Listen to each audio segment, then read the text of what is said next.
হরে Krishna. Srila AC Bhaktivedanta স্বামী প্রভুপাদের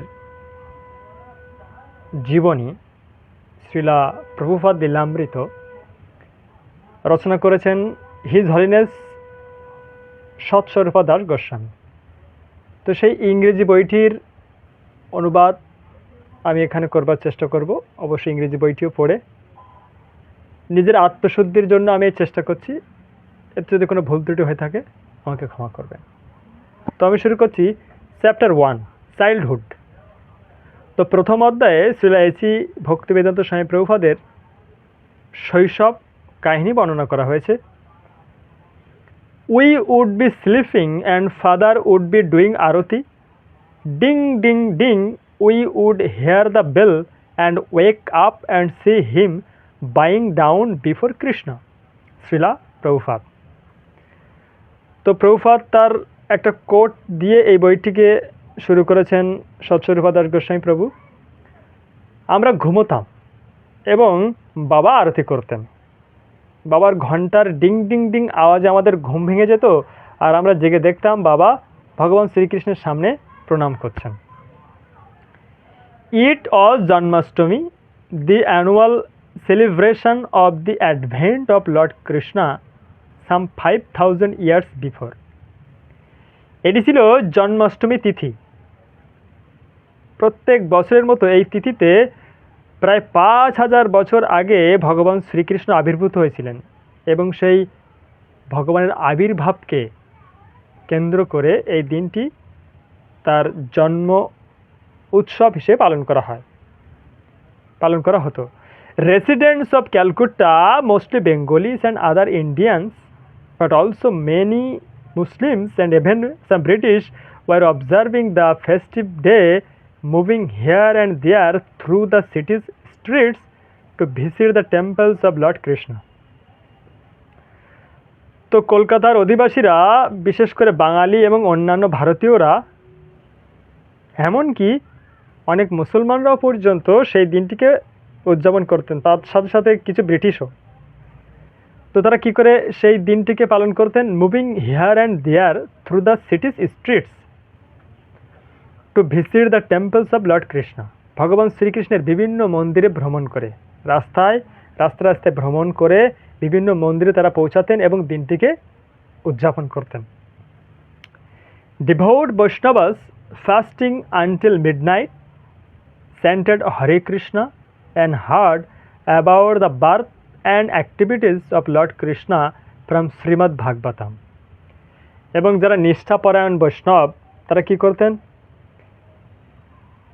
মধ্যরাত পর্যন্ত উপবাস থেকে ভগবান শ্রীকৃষ্ণের নাম জপ করতেন এবং শ্রীমদ্ ভাগবত থেকে ভগবান শ্রীকৃষ্ণের লীলা এবং বিভিন্ন লীলা শ্রবণ করতেন। They continued fasting, chanting and worshipping throughout the night. এমনকি তারা সমস্ত রাত উপবাসে থেকে ভগবানের নাম জপ করতেন এবং পূজা অর্চনা করতেন। The next day, September 1st, 1896, in a little house in the Taliganj suburb of Calcutta, a male child was born. ঠিক তার পরের দিন সেপ্টেম্বরের 1 1896 সাল কলকাতার অদূরে টালিগঞ্জ নামক জায়গায় একটা ছোট্ট ঘরে একটি শিশু বালক জন্মগ্রহণ করেন। Since he was born on Nandotsav, the day Krishna's father Nanda Maharaj had observed a festival in honor of Krishna's birth, the boy's uncle called him Nandulal. দিনটি যেহেতু নন্দ উৎসবের দিন ছিল, নন্দ উৎসব বলতে কৃষ্ণের পিতা নন্দ মহারাজ কৃষ্ণের জন্ম উপলক্ষে এক উৎসবের আয়োজন করেন। সেই দিনটি ছিল নন্দ উৎসবের দিন এবং সেই কারণেই শিশুটির কাকু তার নাম রাখেন Nandulal. But his father Gaur Mohan De and his mother Rajani named him Abhay Charan. কিন্তু শিশুটির পিতা গৌরমোহন দে, মাতা রজনী তার নাম রাখেন Abhay Charan. One who is fearless, having taken shelter at Lord Krishna's lotus feet. Abhay Charan কথার অর্থ ভগবান শ্রীকৃষ্ণের পাদপদ্মের আশ্রয় যিনি গ্রহণ করেছেন তিনি নির্ভীক। অভয় অর্থাৎ যার কোনো ভয় নেই, চরণ এক্ষেত্রে ভগবান শ্রীকৃষ্ণের পাদপদ্মের কথা বলা হয়েছে। In accordance with Bengali tradition, the mother had gone to the home of her parents for the delivery, and so it was that on the bank of the Adi Ganga, a few miles from his father's home, in a small two-room mud-walled house with a tiled roof, underneath a jackfruit tree, Abhay Charan was born. বাঙালিদের প্রথা অনুযায়ী কোনো মা যখন সন্তান সম্ভব হন তখন তিনি তার পিতার বাড়িতে চলে যান এবং সেখানেই সন্তান প্রসব করেন। একই রকমভাবে প্রভুপাদের মাতা তিনিও তার পিতার বাড়িতে যান, যেটা ছিল শ্রীলা প্রভুপাদের পিতা গৌরমোহনদের বাড়ি থেকে প্রায় 2 মাইল দূরে আদি গঙ্গার তীরে মাটির দেওয়াল এবং টালির চাল বিশিষ্ট 2 কক্ষ বিশিষ্ট একটি ঘরে তিনি জন্মগ্রহণ করেন এবং সেটা একটা কাঁঠাল গাছের নিচে, এ জ্যাকফ্রুট ট্রি। অভয়চরণ জন্মগ্রহণ করেন। A few days letter Abhay returned with his parents to their home at 151 Harrison road. তার কয়েকদিন পরে অভয়চরণ তার পিতামাতার সাথে তাদের নিজ বাড়ি 151 হ্যারিসন রোডে ফিরে আসেন। An astrologer did a horoscope for the child, and the family was made jubilant by the auspicious reading.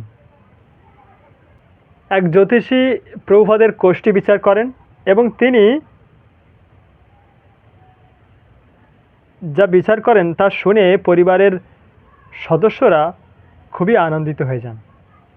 The astrologer made a specific prediction.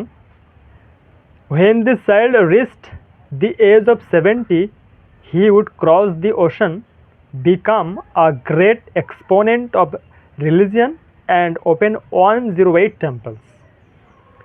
তো সেই জ্যোতিষী এক ভবিষ্যৎবাণী করেন, আর সেটি হচ্ছে যখন এই শিশুটি 70 বছর বয়সী হবেন তিনি তার ধর্ম প্রচারের জন্য সমুদ্র পার হবেন এবং শুধু তাই নয়, তিনি এক মহান ধর্ম প্রচারকে পরিণত হবেন এবং 108খানা মন্দির প্রতিষ্ঠা করবেন।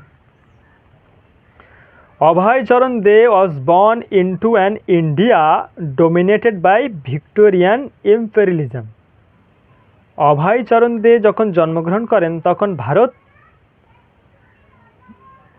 ব্রিটিশের শাসনের অধীনে ছিল। Calcutta was the capital of India, the seat of the Viceroy, the Earl of Elgin and Kincardine, and the second city of the British Empire. ভারতের রাজধানী তখন কলকাতা ছিল। কলকাতা 1912 সাল পর্যন্ত ভারতের রাজধানী ছিল এবং ভাইসরয়ের স্থান ছিল সেটাই, এবং ব্রিটিশদের দ্বিতীয় সাম্রাজ্য ছিল তখন Kolkata. Europeans and Indians lived separately, although in business and education they intermingled. ইউরোপীয়রা এবং ভারতীয়রা আলাদাভাবেই থাকতো, কিন্তু ব্যবসা এবং শিক্ষার ক্ষেত্রে তারা একে অন্যের সঙ্গে মিশত।